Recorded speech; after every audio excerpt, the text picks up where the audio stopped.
Baik, selamat malam teman-teman semua. Perkenalkan, saya Iren sebagai salah satu penyelenggara mentoring UTS semester ganjil ini. Sebentar lagi mentoring ekonomi makro akan dimulai dengan pengajar Kak Stefani Laura. Untuk selanjutnya kepada Kak Stefani, waktu dan kesempatan dipersilahkan.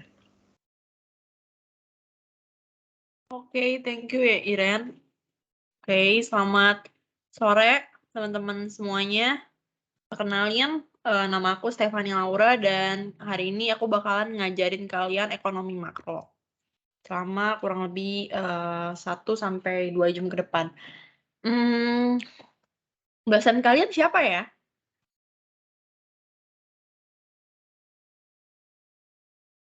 Pak Gazi, Kak. Pak Gazi ya. Yang lain?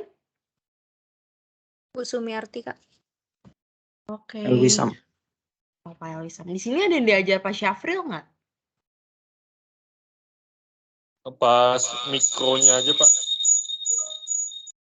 Kalau yang diajar Pak Syafril Yurisno ada? Pas waktu mikro aja, Kak. Oh, mikro, oke. Yang lain, oke deh, nggak apa-apa. Masih semangat kan yang lain ya? Baru pada kelas atau gimana nih? Baru kelas, Kak. Oke, tapi semangat dulu ya semuanya, soalnya kita mau belajar bareng-bareng nih teman-teman. Aku izin share screen ya, panitia. Iya, boleh silakan. Udah kelihatan belum ya?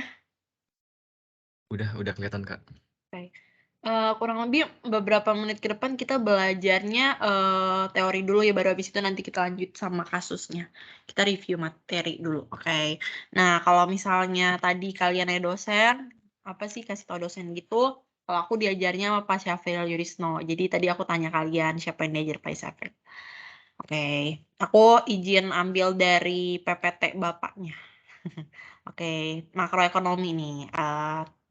Makroekonomi itu pengertiannya apa sih? Jadi ekonomi makro atau makroekonomi itu pengertiannya itu adalah kayak untuk menganalisis perubahan pada seluruh kegiatan ekonomi suatu negara nih. Kalau misalnya kemarin kalian belajar ekonomi mikro itu masih lingkupnya itu lingkup kecil gitu, ekonomi yang kecil. Tapi kalau sekarang makro ini kalian tuh benar-benar belajarnya itu menyeluruh nih teman-teman. Kalian belajarnya itu ekonomi suatu negara itu kayak gimana sih jalannya gitu. Nanti kalian bakalan ketemu sama istilah impor, ekspor, investasi, kayak begitu-begitu.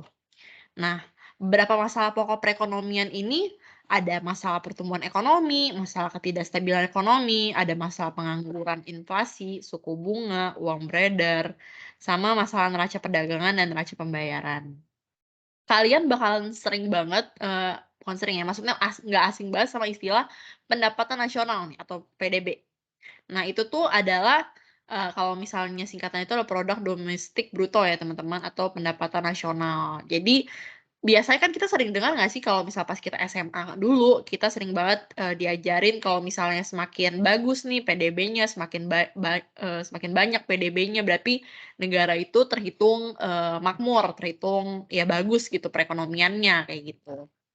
Terus, eee ada 3 pendekatan nih dalam penghitungan pendapatan nasional. Yang pertama itu ada pendekatan produksi nih teman-teman. Jadi pendekatan produksi itu dia mengambil dari 9 sektor, 9 lapangan usaha nih. Apa aja ini kalian udah bisa baca sendiri lah ya. Jadi berhubungan banget sama, eee, industri-industri gitu kayak listrik, konstruksi, pertanian, dan lain-lain.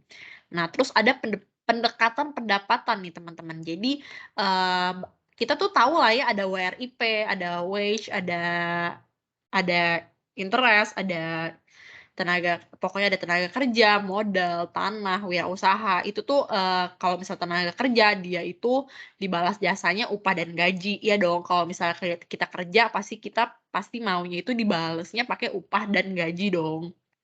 Terus kalau modal, nanti, bales jasanya itu boga modal atau interest. Kalau misal tanah, ya sewa tanah gitu. Misalnya kita nyewa tanah, kita dapet uang sewa tanah itu jadi, eee balas jasanya untuk kita gitu. Kalau misal wirausaha itu laba, ya dong. Masa wirausaha dia itu dapatnya rugi? Nggak mungkin dong. Pasti maunya balas jasanya ya laba gitu. Nah, sekarang ke pendekatan terakhir nih, atau pendekatan pengeluaran. Aku rasa kalian juga bakalan nggak asing sih sama istilah ini. Jadi, PDB itu salah satu rumusnya itu adalah konsumsi ya ditambah sama, investasi, terus habis itu ditambah juga sama, pengeluaran pemerintah nih teman-teman. Terus ditambah lagi sama ekspor, dikurang sama impor. Kayak gitu. Biasanya kalau misalnya soal-soal di ekonomi makro itu udah kelihatan gitu teman-teman. Kayak misalnya konsumsinya berapa, investasinya berapa, pengeluaran pemerintahnya itu biasanya sih itu nanti kalian bakal analisis gitu loh. Ini tuh masuk nggak ya ke pengeluaran pemerintah? Nanti harusnya sih ada soalnya ya. Di soal itu tadi aku lihat udah ada sih. Paling nanti kita analisis bareng aja nanti itu masuknya ke pengeluaran pemerintah atau bukan. Ekspor sama impor. Nah, ini tuh. Ini adalah rumus-rumus yang bakalan dipelajarin nih, soalnya itu tuh bakalan menjadi komponen penting kalau misalnya kalian itu mau menghitung pendapatan nasional. Ada PDB, PDB tadi kan rumusnya udah dijabarin ya, C tambah I tambah G tambah X kurang M. Terus ada PNB, PDB ditambah atau kurang F. F itu apa? F itu arus pendapatan faktor produksi, teman-teman. Nah, kalau misalnya tadi itu ada GDP atau Gross Domestic Product, nah sekarang ada juga GNP atau Gross National Product. Nah, kalau ini tuh menjabarnya itu soal nasional nih, teman-teman. Kalau misalnya yang tadi GDP itu kan soal domestik ya. Terus juga ada PNN atau Produk Nasional Neto. Nah, itu rumusnya itu adalah PNB yang ini produk nasional bruto dikurang sama depresiasi atau penyusutan. Kalau depresiasi itu dia selalu sifatnya itu mengurangi ya teman-teman biasanya. Terus kalau misalnya pendapatan nasional itu PNN yang tadi ini produk nasional neto dikurang sama PTL ditambah subsidi. PTL itu apa, Kak? PTL itu adalah pajak tidak langsung. Nah, ini tuh ada pendapatan personal. Pendapatan personal itu tuh dikurangnya banyak banget, teman-teman. Ada dikurang sama PN, pendapatan nasional, ada dikurang sama laba ditahan, terus dikurang sama pembayaran asuransi sosial atau pembayaran pensiun, terus ditambah sama penyesuaian bunga neto, terus ditambah lagi sama transfer pemerintah. Terus ada juga disposable income. Nah, disposable income itu biasanya kita ngitungnya itu yang paling terakhir, teman-teman, biasanya. Nah, itu tuh rumusnya itu adalah pendapatan personal dikurang sama PPh perseorangan. Nah, ini tuh contoh jawaban dari dosen aku sih, pembahasan dari dosen aku. Tapi nanti bakalan dirincin lagi ya, teman-teman. Biasanya tuh di sini tuh ada kurangnya, ada minusnya, nanti kurang sama apa, terus nanti dikurang lagi sama ini, dikurang sama pajak tidak langsung, dikurang-kurang. Nah, hasilnya itu nanti bakalan jadi hasil akhirnya itu adalah disposable income, karena biasanya kalau di kalau di tahun aku itu biasanya itu belajarnya itu nanti kamu bakalan cari hasil akhirnya itu adalah untuk mencari disposable income atau pendapatan disposable. Nah, ini adalah pendapatan nominal sama pendapatan real nih. Bentar sebentar ya.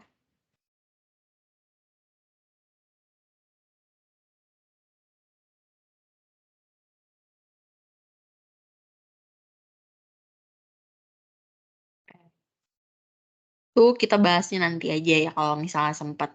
Nah, kita bahas teori dulu aja.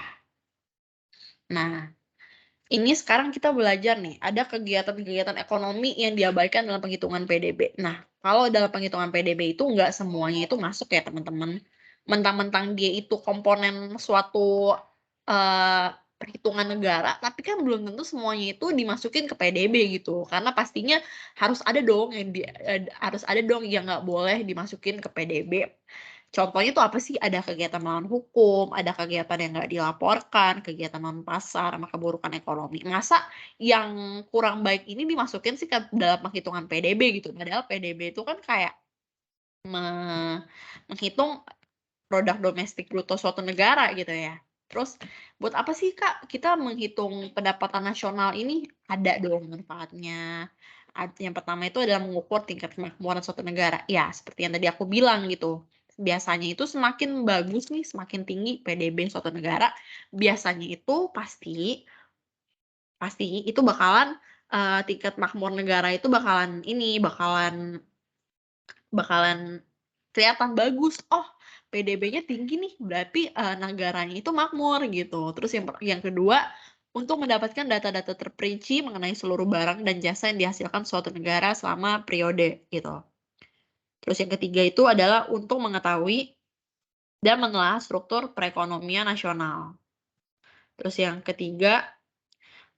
keempat maaf, untuk menggolongkan apakah negara itu ada negara pertanian, industri, jasa. Biasanya, setahu aku itu kalau misalnya PDB negaranya itu makin tinggi, biasanya itu bakalan digolongkan sebagai negara, industri dan jasa, teman-teman. Terus kalau misalnya pendapatan PDB-nya itu nggak seberapa tinggi, biasanya dia masuknya ke negara pertanian gitu, kayak negara agraris gitu.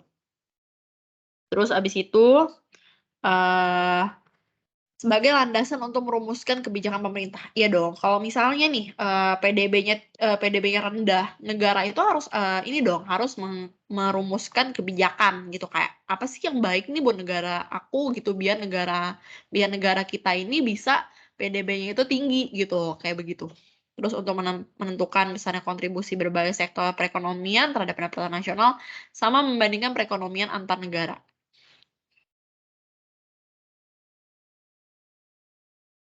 Nah, ini kalian bisa lihat sendiri lah ya, nggak jauh beda sama yang barusan aku ngomong, tapi ini lebih dijabarin aja sih. Nah, PDB dan Aggregate Expenditure atau AE. Jadi PDB itu rumusnya itu adalah A sama dengan AE sama dengan C tambah I tambah G tambah X kurang M. Jadi kalian tuh nggak usah heran kalau misalnya, dosen kalian minta jelaskan, hitung AE. Nah, itu tuh bisa aja sebenarnya dia tuh nanya PDB-nya berapa dan rumus ini nih, C tambah I tambah G tambah X dikurang sama M. Terus abis itu, di sini tuh ada bagan nih. Kalau misalnya kalian dulu ambil IPS pas ekonomi ya, apalagi SMA, kalian tuh bakalan nggak asing banget sama bagan ini gitu. Di mana pemerintah, ekspor impor, perusahaan sama rumah tangga itu sebenarnya sangat berkaitan loh teman-teman. Ini seperti kita lihat aja nih nomor 1 nih. Kita lihat dari ininya ya, dari tanda panahnya gitu, dari perusahaan ke rumah tangga nih. Jadi anggap aja kalau misal perusahaan itu misalnya, kasih gaji ke rumah tangga itu misalnya kayak orang yang kerja di rumah kita gitu. Siapa sih misalnya, eee ayah kita gitu. Misalnya nanti perusahaan kasih gaji nih ke orang tua kita karena udah kerja, imbalan udah kerja. Terus habis itu juga nanti, kayak rumah tangga ke pemerintah itu maksudnya apa, itu kayak misalnya pungutan pajak atau pungutan kayak, imbalan iuran kayak iuran satpam, kayak gitu-gitu. Terus juga kalau misalnya dari rumah tangga ke perusahaan itu apa sih? Itu tuh misalnya kalau misalnya perusahaan ini itu kayak perusahaan pabrik sepatu. Nah, rumah tangga ini misalnya kamu beli sepatu ke perusahaan. Nah, itu tuh bisa masuk digolongin ke nomor 4. Jadi kayak misalnya kamu membeli barang atau jasa gitu. Dan kalau misalnya nomor 8 itu apa sih, Kak? Itu maksudnya dari rumah tangga ke ekspor impor. Jadi kalau misalnya kamu rumah tangga nih, kamu beli barang atau, dari luar negeri membeli barang ke kamu, gitu. Nah, teori konsumsi ini atau consumption, itu tuh rumusnya itu ada nih teman-teman, YD sampai dengan C tambah S, terus abis itu juga ada S sampai dengan YD kurang C. Ini tuh sebenarnya tuh dimainin aja teman-teman rumusnya. Jadi kalian tuh kalau misalnya kayak udah hafal nih, misalnya rumus itu adalah YD sampai dengan C tambah S, tapi terus tiba-tiba pas UTS kalian dihadapin sama soal, hitunglah S-nya, padahal YD-nya sama C-nya udah ketahuan nih. Ya udah kalian tinggal dikurangin aja gitu, dan itu pun juga sebaliknya ya teman-teman. Kalau misalnya ditanya C-nya berapa, ya udah berarti, S dikurang YD gitu. Terus abis itu, YD itu apa sih Kak? YD itu adalah pendapatan disposable atau disposable income. Sebenarnya aku nggak tahu sih disposable atau disposable, cuman kayaknya kalau dari PPT dosen aku sih Indonesia disposable, kalau Inggrisnya disposable kali ya. Terus C itu konsumsi atau consumption. Habis itu S-nya itu tabungan atau saving. Nah, bukan cuma rumusnya ini aja nih, bukan cuma YD sama dengan C tambah S sama S sama dengan YD dikurang C ini teman-teman, tapi ada juga C sama dengan CO ditambah C YD gitu. CO itu apa Kak? CO itu konsumsi otonom atau konsumsi pada saat pendapatan 0, Y sama dengan 0. MPC, C itu adalah MPC atau marginal propensity to consume. Itu jadi adalah kecenderungan mengkonsumsi marginal. Fungsi tabungan ini ada S sama dengan minus CO ditambah 1 kurang C sama dengan YD, kayak gitu. Terus juga ada APC. APC itu adalah average propensity to consume. Jadi itu adalah kecenderungan mengkonsumsi rata-rata. Terus habis itu ada APS, average propensity to save, yaitu kecenderungan untuk menabung rata-rata. Nah, habis itu ada rumus-rumus lainnya yang nantinya sebaiknya untuk dihafalin teman-teman sih buat prepare menghadapi UTS kalian nanti. Nanti filenya kalau aku inget, tolong diingetin ya operator buat aku attach di file. Nah, ini tuh biasanya ada rumusnya nih. Nanti kita bakal pelajarin kok. Kita bakal pelajarin setelah pembahasan teori ini selesai. Soalnya kenapa aku ngajar teori sama hitungan? Karena selama aku belajar ekonomi makro, kita tuh benar-benar ketemunya itu adalah 50% teori dan 50% soal, teman-teman. Jadi kalau bahkan dari UTS tahun ke tahun itu dia selalu ada soal teori dan ada juga kayak soal hitungan gitu. Jadi kita pelajari dulu nih ya, kita ingat-ingat dulu nih teorinya, baru nanti kita lanjut ke hitungan. Nah, ini adalah fungsi konsumsi dan tabungan tabel di atas. Itu tuh ya udah nih. C sama dengan CO tambah CYD, terus S-nya itu adalah minus CO ditambah 1 kurang C dikali YD gitu.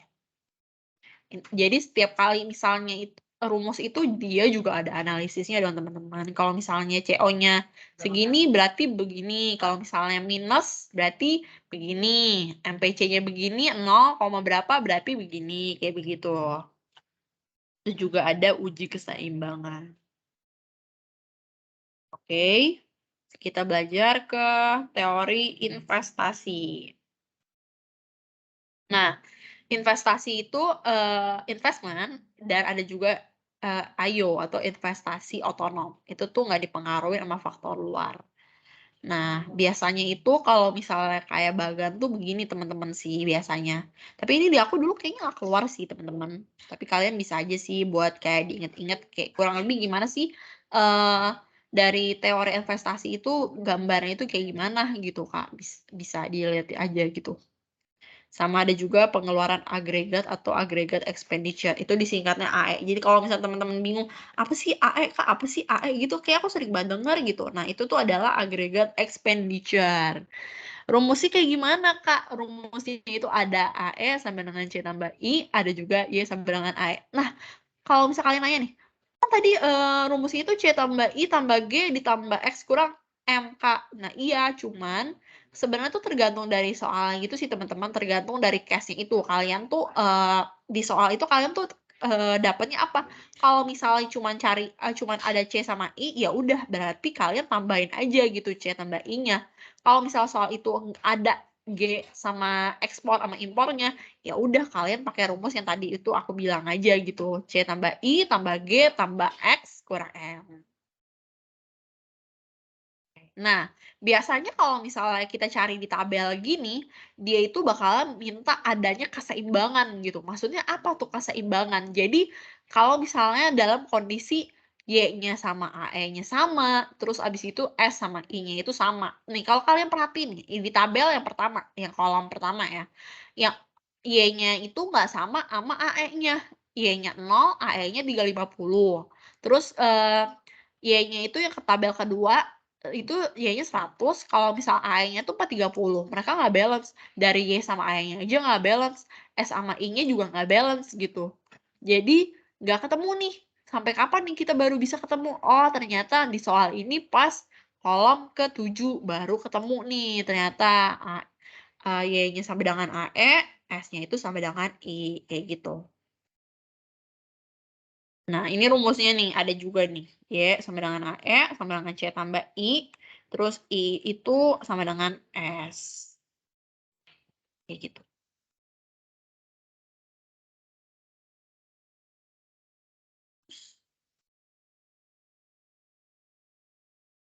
Nah, ini tuh biasanya kalian tuh bakalan ngikutin gitu loh teman-teman. Jadi kalian lihat dulu nih. Oh, ininya itu Y-nya itu 1750. Ya udah kalian lihat nih 1750 di sini. Terus abis itu 5 abis itu yang 500, 350 sama 100 ini kalian tuh lihat dari tabelnya sih teman-teman. Kayak misalnya gitu sih. 250. Oke, nah ini dari kuis Otopera kok. Fiskal polisi ya. Kalian udah belajar fiskal polisi belum? Kebijakan fiskal. Udah, Kak. Oke, kita review dikit aja ya. Jadi fiskal polisi atau kebijakan fiskal itu dia ada penerimaan pemerintah.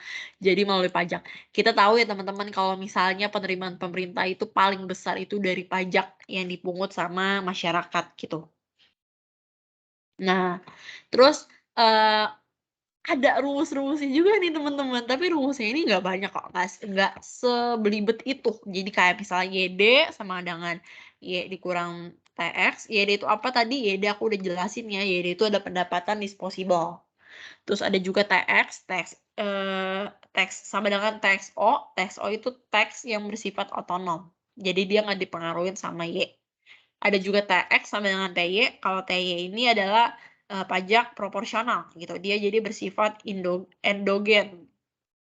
Terus ada T sama dengan MP, terus TX sama dengan TY, TX ini sama dengan TXO ditambah TY gitu. Biasanya kalau di zaman aku dia nggak keluar kayak gini-gini sih teman-teman, cuman kayak kita bahas aja gitu ya. Karena ya bisa aja keluar di zaman kalian. Terus abis itu ada pengeluaran pemerintah nih teman-teman. G sama dengan GO, terus YD sama dengan Y ditambah TR.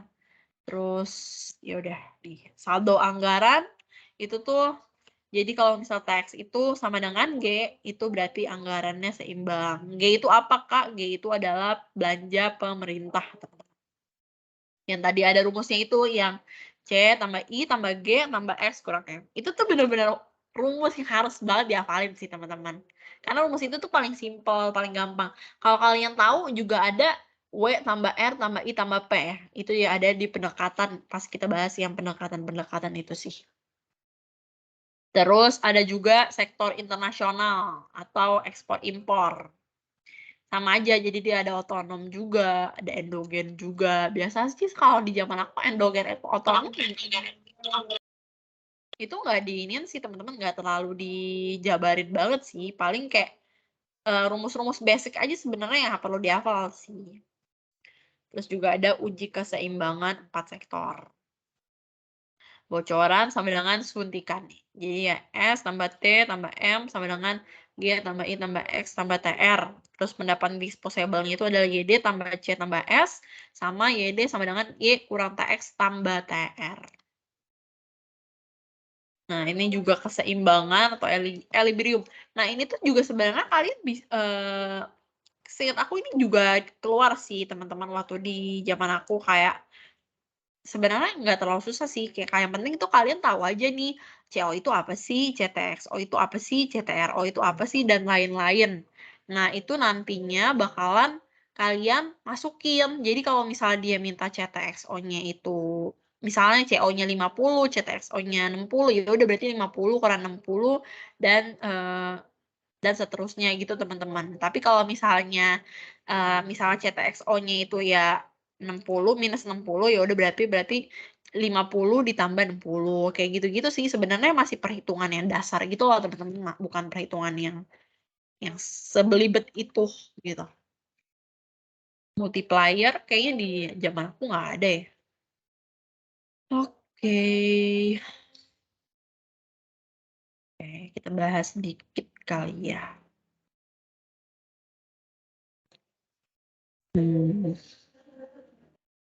Nah, kayak begini nih teman-teman. Biasa kalau di soal-soal gitu dia tuh udah tahu nih C-nya itu berapa, I-nya berapa, G-nya berapa, TX-nya berapa, X-nya berapa, M-nya berapa.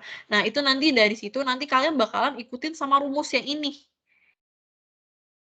Kalian bakalan cari gitu. Berapa sih itu C-nya?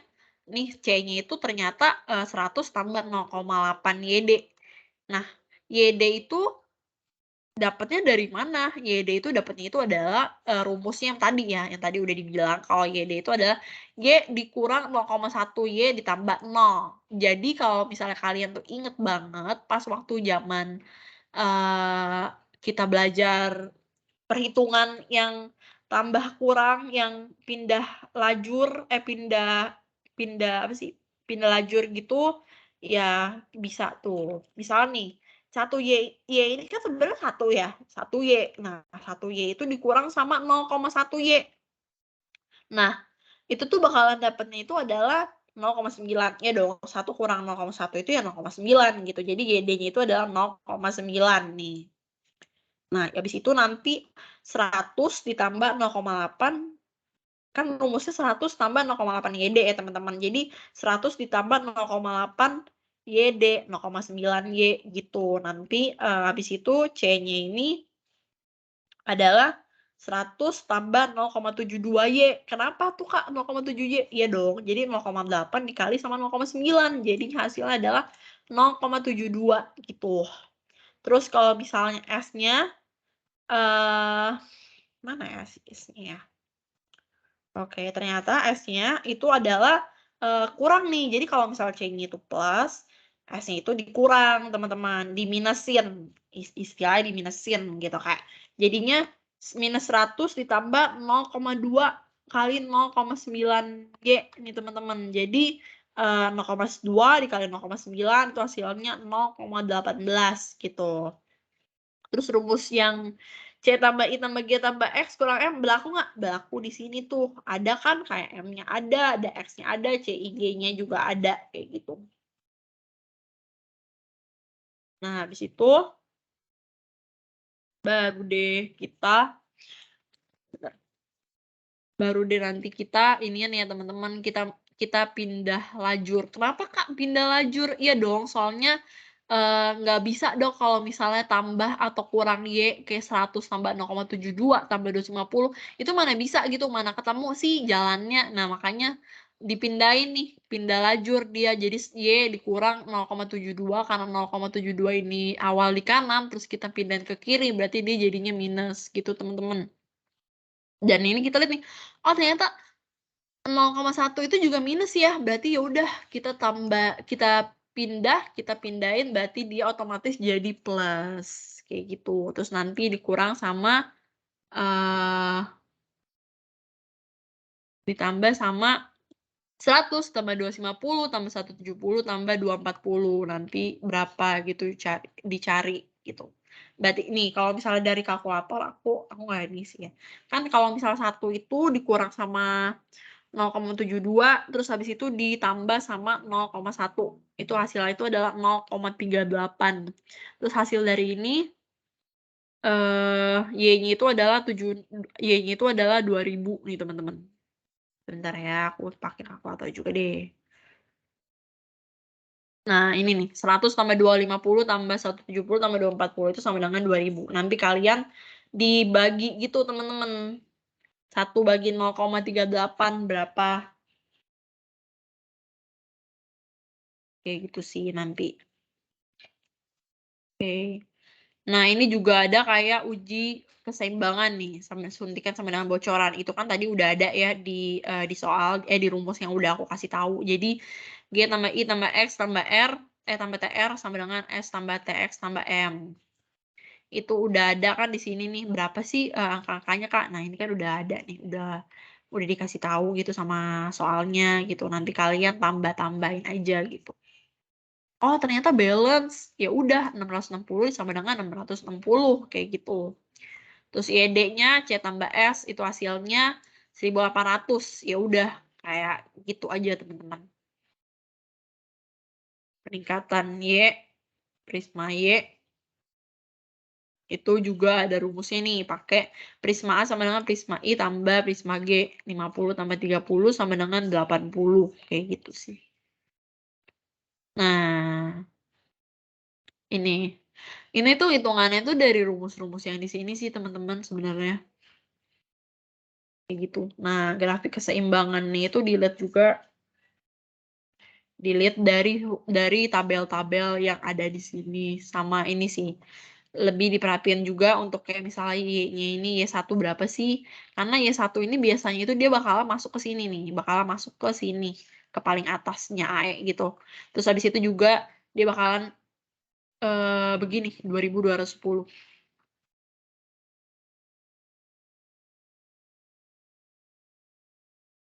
Kayak gitu. Kalian bingung ya, kenapa kok kayaknya ada tugas satu kuis lagi? Iya, soalnya dosen aku sering banget kasih tugas kuis tiap minggu. Oke, sekarang kita masuk ke monetary system sama monetary policy ya, teman-teman. Jadi, kayak seperti yang kita tahu juga, kita kan juga udah belajar ya kalau misalnya perdagangan itu dalam perekonomian itu ada 2 nih, teman-teman. Ada juga perekonomian barter sama perekonomian uang. Perekonomian barter itu ya jadi kayak perekonomian ya tuker-tukeran gitu. Nah, abis itu ada juga, tapi perekonomian barter ini biasanya itu adanya pas zaman kayak tahap berburu, mengembara, bertani, beternak, kayak gitu-gitu sih teman-teman. Maksudnya biasanya pas zaman-zaman dulu gitu biasanya. Terus, kelemahan perdagangan barter ini banyak teman-teman. Ada melibatkan kebutuhan yang timbul secara bersama-sama, ada penentuan standar nilai barang yang dipertukarkan sulit dilakukan, terus ada terbatas pilihan pembeli, sulit dilakukan pembayaran tertunda, sukar untuk menyimpan daya beli atau kekayaan yang diterima secara umum.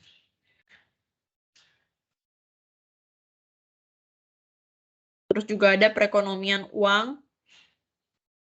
Nah, sekarang kita tuh pakainya perekonomian uang, tapi uang itu enggak, apa ya, uang itu enggak, benar-benar uang yang kita dapat itu uang kertas gitu, bukan kayak gitu teman-teman. Dia tuh ada berevolusi gitu. Jadi kayak ada biasa dulu itu uang itu terbuat dari kulit binatang langka, terus ada juga uang bernilai penuh. Jadi itu adalah uang yang kandungan nilai materialnya itu sama nilai nominalnya, kayak emas, perak gitu. Jadi, habis itu tidak bernilai penuh. Jadi uang itu adalah uang yang nilainya itu intrinsiknya kecil dari nilai nominal. Sama uang modern, biasanya kita tahu ada cek, ada biljet, ada giro, sama uang elektronik e-money. Kalau misalnya kita itu punya saldo di OVO, GoPay, itu tuh adalah uang elektronik, teman-teman. Ciri-ciri uang itu apa? Ya kalian udah tahu lah ya, ciri-ciri uang bisa stabil, nilainya ada relatif waktu-waktu, bisa dibawa-bawa kemana-mana, bisa disimpan tahan lama. Terus fungsi uang itu apa? Fungsi uang itu ada satuan hitung, alat tukar, sama penyimpan nilai. Nah, secara garis besar itu, teori moneter ini digolongkan menjadi 2, teman-teman. Ada aliran kuantitas uang klasik, ada juga aliran modern atau John Maynard Keynes gitu. Nah, habis itu permintaan uang itu menurut J.M. Keynes itu ada 3, teman-teman. Yang pertama itu adalah motif transaksi, terus yang kedua itu adalah motif, berjaga-jaga, sama yang ketiga itu adalah motif spekulasi. Biasanya ini tuh kalian bakalan sering banget sih denger kayak, apa sih itu, motif itu? Nah itu bakalan sering banget. Jadi kalau misalnya, for your information, kalau misalnya kalian masih agak asing sih sama motif spekulasi. Jadi motif spekulasi itu adalah, uangnya itu tuh untuk mencari uang. Maksudnya apa tuh, Kak? Jadi kalau misalnya kalian punya saham atau obligasi, nah itu tuh kan saham atau obligasi kalian itu kan untuk mencari ini ya, dividen gitu, keuntungan. Nah itu kayak begitu teman-teman, kurang lebih konsepnya. Terus juga ada JUB nih, atau jumlah uang beredar. Jadi, dia itu ada artian narrow money atau uang sempit gitu. Jadi, dia itu namanya itu adalah M1. M1 itu rumusnya itu adalah C ditambah D, uang kartal ditambah sama uang giral. Uang kartal itu contohnya apa, Kak? Uang kartal itu kayak contohnya uang kertas, uang logam, terus habis itu biasanya itu dia ada di bank sentral, teman-teman, kayak Bank Indonesia, Bank BCA itu. Terus kalau misalnya uang giral itu contohnya apa? Contoh itu kayak cek, biliet giro, dan biasanya itu ada di bank umum. Kayak gitu.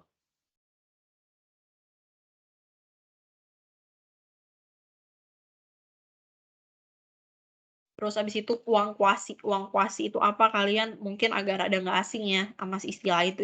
Itu jadinya adalah kayak eh ini tuh sebenarnya uang, tapi dia juga surat gitu. Jadi kayak surat berharga sebagai alat pembayaran gitu. Yang merupakan kewajiban sistem moneter kayak seperti saham, obligasi, dan lain-lain. Yang termasuk lembaga keuangan itu ada bank umum, ada asuransi, pasar modal, leasing, modal ventura, dan lain-lain. Nah, sekarang kita bahas sedikit ya mengenai bank umum. Jadi bank umum itu apa sih? Bank umum itu adalah lembaga keuangan yang paling berpengaruh nih di dalam kegiatan ekonomi. Kenapa berpengaruh nih? Soalnya mereka ini punya beberapa keistimewaan dibandingkan lembaga keuangan yang lainnya, teman-teman. Apa aja sih keistimewaan bank umum? Ada menciptakan uang giral yang tadi aku bilang ya, kayak cek, biliet giro. Ada juga menambah atau mengurangi daya beli melalui pinjaman atau penarikan, ada juga memberikan pinjaman jangka pendek. Jadi, terus habis itu bentuk tabungan di bank umum itu ada 3. Yang pertama itu adalah tabungan biasa, yang kedua adalah tabungan berjangka, deposito berjangka, yang ketiga itu adalah tabungan giral atau rekening koran. Uang giral itu dibedakan menjadi 2 jenis nih, teman-teman. Jadi ada tabungan giral utama sama tabungan giral derivatif. Jadi kalau misalnya kalian tanya nih, Kak, tabungan giral utama itu apa sih, Kak? Jadi kalau misalnya tabungan ini tercipta kalau misalnya bank ini dapat simpanan dari nasabah.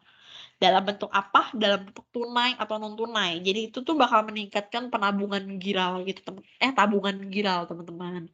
Terus kalau misalnya kalian tanya nih, tabungan giral derivatif itu apa tuh, Kak? Itu tuh adalah tabungan giral yang tercipta dari pinjaman yang diberikan kepada nasabahnya, yang jumlahnya itu sama dengan pinjamannya. Gitu. Kalau misalnya kita udah bahas bank umum, ada dong bank sentral. Jadi bank sentral itu apa? Bank sentral itu adalah bank yang diberi tugas nih sama negara untuk mengatur dan mengawasi kegiatan lembaga keuangan. Kayak misalnya mengontrol jumlah uang beredar. Itu tuh dalam sektor moneter. Ada yang tahu nggak bank sentral di Indonesia itu apa namanya? Halo? Biar nggak ngantuk, teman-teman. Mau tanyain deh.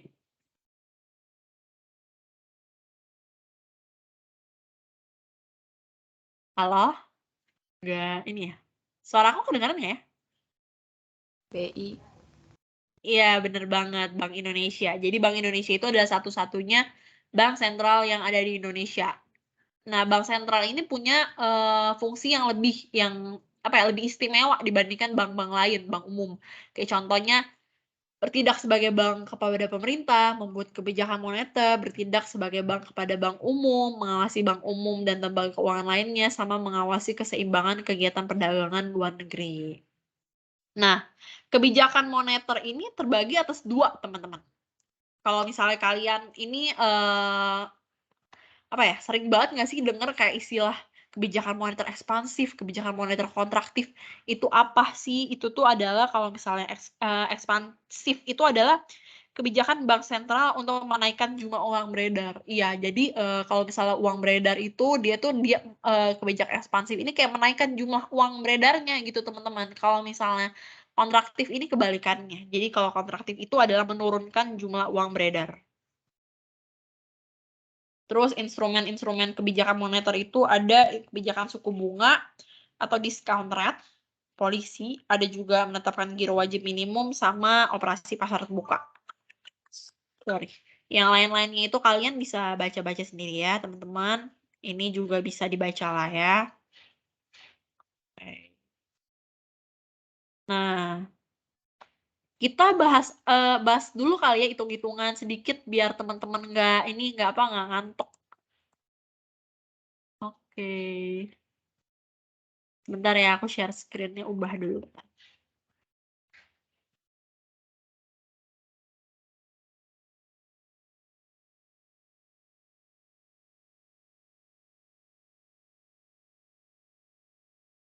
Nah, udah kelihatan belum teman-teman?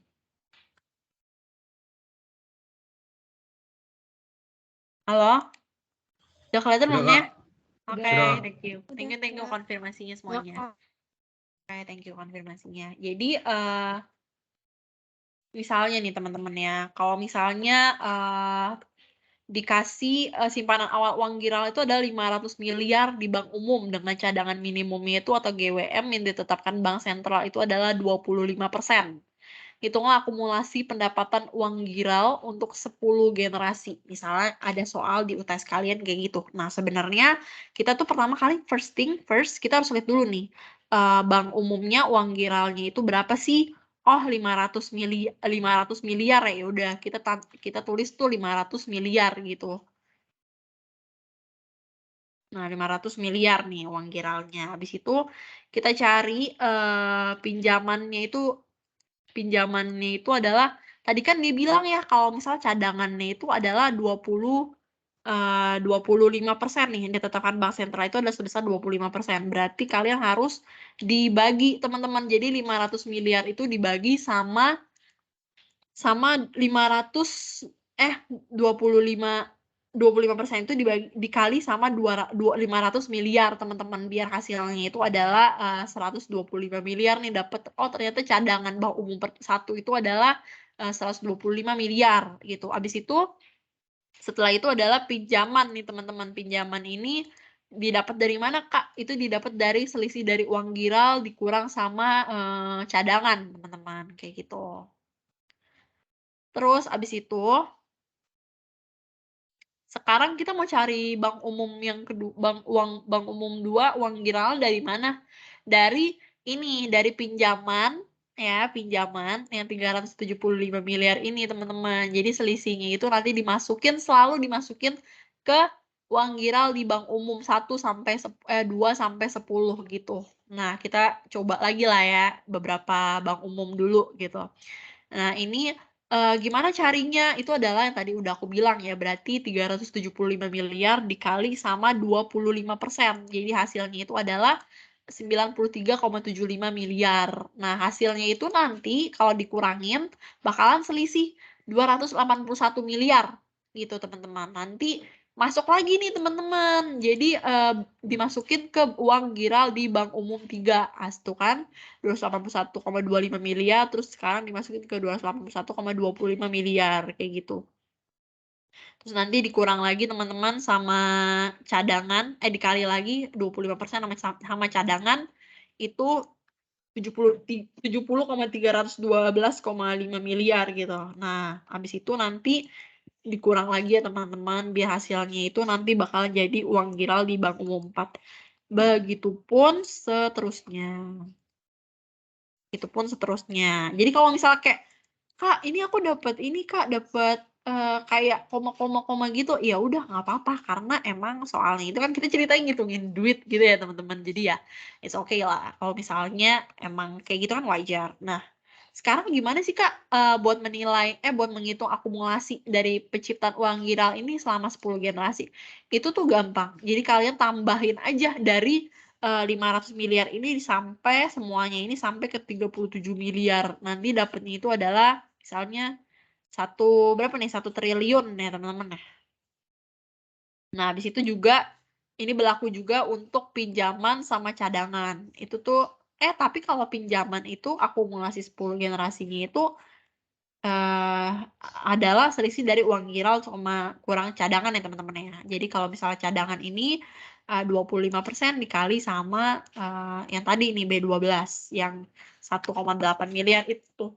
Jadi nanti dapatnya itu adalah diselisihin, nanti dapat pinjaman itu adalah 1,4 miliar. Kayak begitu.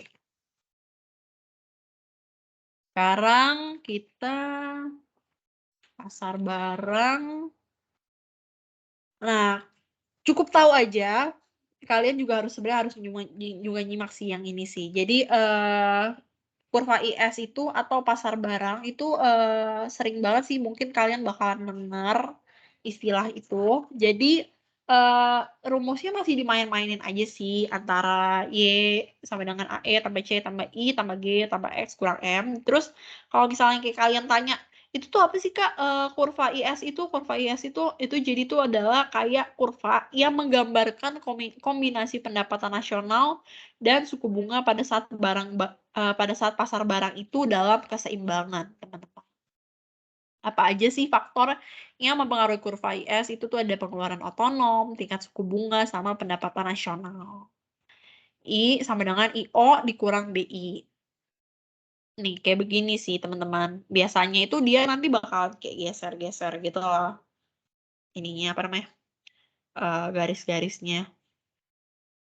Iter dia geser, misal dia kan kayak gini ya teman-teman, yang kayak atas ke bawah. Tapi bisa juga kayak bawah ke atas gitu teman-teman, bisa kayak gini juga. Itu tergantung dari soalnya.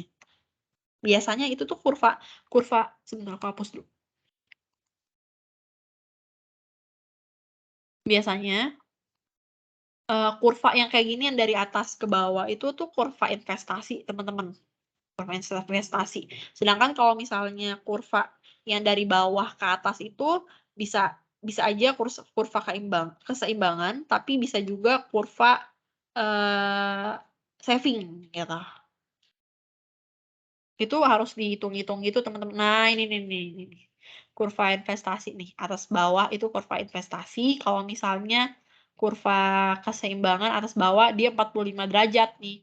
Dia masuk ke kurva keseimbangan. Kalau misalnya dia itu sampai minus, berarti dia masuk ke kurva saving. Nah, kemiringan atau slope-nya itu juga tergantung dari ini teman-teman, dari ini dari perhitungan kita gitu teman-teman. Jadi kalau misalnya dia itu ada yang kurva IS yang cenderung datar, ada juga kurva IS yang cenderung tegak gitu. Kalau misalnya kurva IS ini punya kemiringan atau slope negatif, itu berarti tingkat suku bunganya itu naik. Jadi pendapatan nasionalnya itu turun. Dan kalau misalnya kurva IS-nya itu miring slope-nya, jadi dia tuh bisa melihat sensitivitas atau cenderung datar atau tegak. Pergerakan di sepanjang kurva IS ini tuh disebabin sama apa sih teman-teman? Itu tuh disebabin sama perubahan suku bunga dan pendapatan nasional gitu. Oke. Kita masuk aja ke sini, model matematikanya itu ada lagi dong teman-teman. Jadi kayak C sama dengan CO tambah CY kurang TXO dikurang TY tambah TRO ditambah IO dikurang BI ditambah GO tambah XO kurang MO kurang MY. Nah, itu tenang aja teman-teman, nanti aku bakalan attach file ini ke kalian buat jadi bahan belajar kalian. Terus kalau misalnya nih, carilah fungsi ES dan gambarkan grafiknya. Sebentar ya teman-teman, aku izin minum dulu ya operator.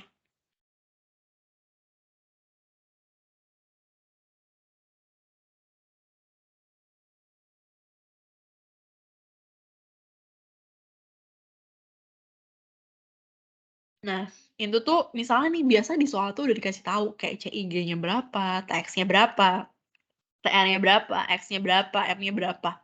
Nah, C-nya itu misalnya adalah 550 tambah 0,8 YD, I-nya segini, Y-nya segini, TX-nya segini, sampai TR, X, sama M-nya segitu gitu.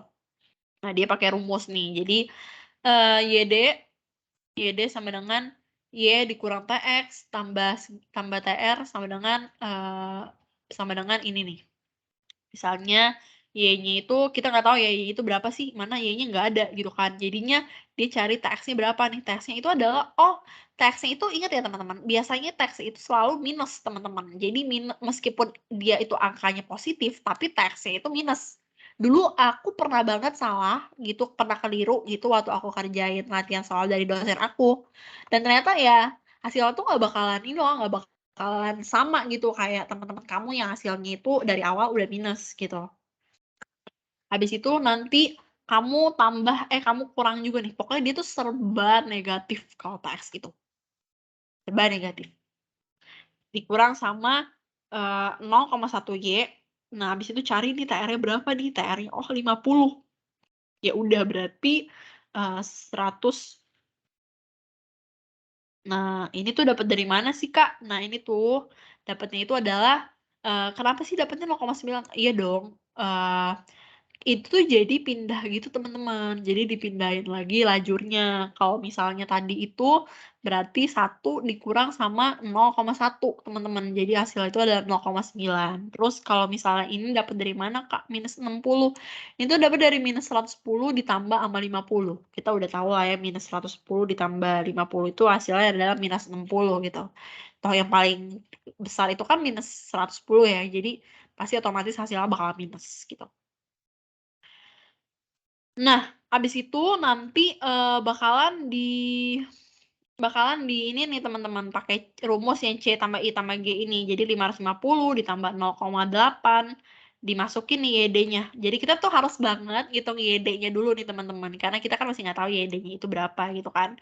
Jadi nanti hasilnya 0,9 kurang 60, terus ditambah sama I nih, I-nya itu 500 dikurang 57I, terus ditambah G tambah 408, ditambah sama G-nya, ya, G-nya itu adalah 408, terus habis itu ditambah X kurang M, gitu teman-teman. Jadi nanti kalian cari nih, 0,8 dikaliin 0,9 itu kan hasilnya 0,72Y, terus 0,8 dikurang 60 itu hasilnya 60, habis itu nanti ditambahin 500 kurang 57I, ditambah 408, tambah 300 kurang 0,1Y, gitu.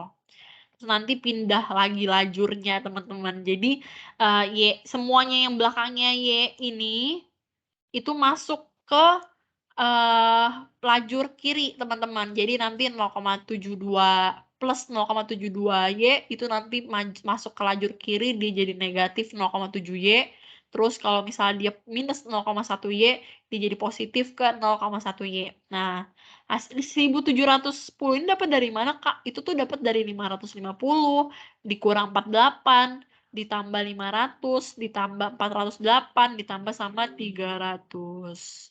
Hasilnya itu adalah 57. Terus habis itu oh ternyata nih masih ada nih 57I nih. Dia masih belum tahu. Dia karena kan dia nggak bisa dikurangin atau ditambahin sama 1710 dong, karena dia itu belakangnya ada I-nya. Jadi ya udah, berarti kalian nggak apa-apa kayak gitu, 1710 dikurang 57I. Nah, dari 1 ini, 1 dikurang sama 0,72 sama terus nanti ditambah lagi sama 0,1, 0,38 hasilnya, itu tuh nanti kalian bakalan bagi teman-teman. Jadi Y-nya itu pindah lagi lajurnya ke 0,38 ini pindah lagi ke kanan, tapi dia kalau mau pindah ke kanan ini harus dibagi sama 1. Harus dibagi sama 1. Itu nanti hasilnya itu adalah dikali nih sama 1710. Dikali 1710, hasilnya itu adalah 4500. Terus 57 dibagi sama 0,38I. Nah, 57 dibagi sama 0,38I itu hasilnya ada 150. Nah, ya udah berarti udah dapat kalau Y itu adalah 4500 dikurang 150I. Kalau misalnya teman-teman terus habis itu teman-teman bikin kurva IS-nya. Kurva IS-nya itu templatenya kayak gini. Jadi I-nya itu di sini, IS-nya di sini, pokoknya di akhir garis, Y-nya itu di ujung gitu. Terus habis itu teman-teman tulis deh, Y sama dengan 4500 dikurang 150I kayak gitu. Tofa masih ada pertanyaan nggak teman-teman? Halo?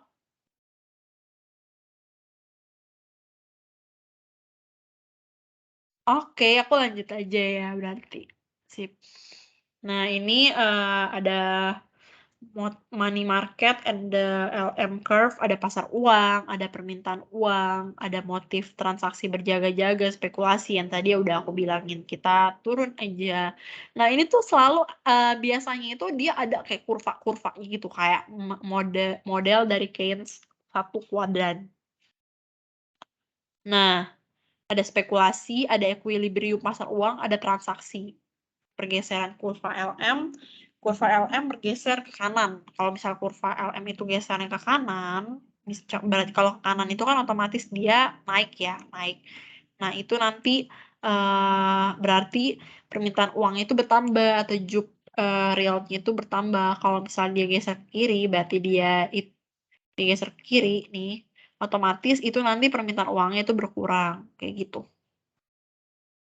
Nih, kalau misalnya JUB realnya itu 650, terus kalau misalnya permintaan uang dan untuk transaksi dan jaga-jaganya itu adalah 0,2 nih, teman-teman. 0,2Y, terus permintaan uang untuk spekulasinya itu adalah 500 dikurang 10I, teman-teman. Jadi kayak misalnya kalian cari aja nih pakai rumus ini aja, MD sama dengan MS, MTJ sama dengan MSP sama dengan MO, teman-teman. Jadi oke, jadi MD ini itu adalah untuk berjaga-jaga, transaksi dan berjaga-jaga, teman-teman. Jadi MS-nya itu adalah 500 itu dapat dari sini ya, spekulasi, MS itu spekulasi, sampai 500 dikurang 10 kurang I gitu, teman-teman. Habis itu MO-nya itu adalah 650, ini jumlah uang beredar. JUB realnya 650. Kenapa nih Kak bisa dapat begini nih Kak, kenapa bisa dia pindah-pindah? Oh iya, dipindahin karena kita kan emang pengen cari ya teman-teman ya, berapa nih persamaan dari sini. Jadi ya berarti otomatis adalah 500 sama 10 ini itu geser ke kanan. Karena dia geser, otomatis dia jadi negatif. Yang positif jadi negatif, yang negatif jadi positif, teman-teman. Nanti hasilnya itu nanti dibagi 2, bakalan dapet 750 tambah 50I. Itu adalah fungsi LM-nya. Kayak gitu.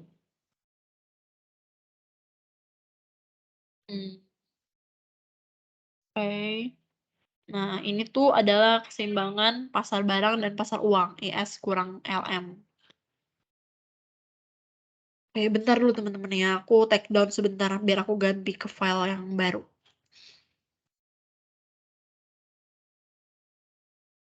Kalian masih semangat nggak nih, teman-teman? Ya, Kak. Oke.